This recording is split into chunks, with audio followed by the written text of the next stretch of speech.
Well, good morning from Two Happy Children Farm. This is a two-part video. I'm going to talk about two different things. One is fertility in my greenhouse, and the second is how do I germinate my crops in the greenhouse. So right now we're looking at a cole crop that's almost 5 weeks old, and it looks absolutely beautiful all the way up and down the row here. And for fertility, what I'm doing is I'm using overhead watering like these, and sometimes I use a hand wand as well when I want to get a deep water in. But on the side here we have a dosatron, and we set it to the minimum amount. I think it's 128 parts to 1, and every time I'm watering I'm bringing in fertility from the dosatron. So what I have in there is 3 cups of calcium carbonate and a cup of greenhouse mix for tomatoes. It's like a 9-1836 with micros. It's that bag over there. I don't go through much of it.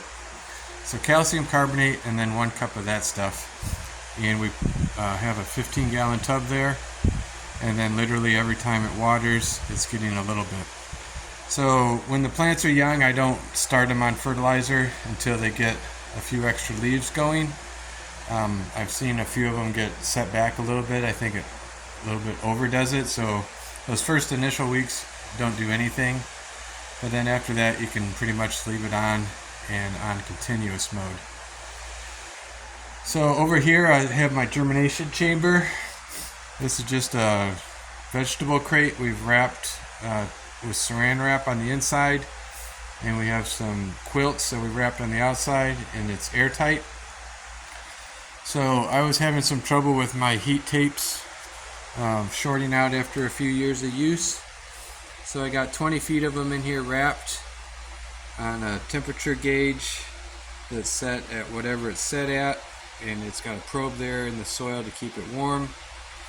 And so we're sitting here at close to 90 degrees, and I had a temperature monitor in 24 hours, and that was holding even when the outdoor temperature was 17.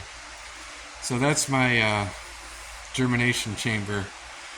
We don't do a lot of trays at a time, so we can like do tomatoes and in 4 days take them out, and then move on to peppers, and then move on to melons. So far the results have been good. It's actually been faster than last year, so a couple of mine came out a little leggy. And then you look over here, I wanted to experiment with melons.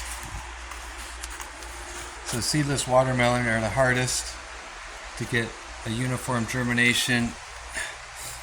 So here's some nice looking seedless watermelon.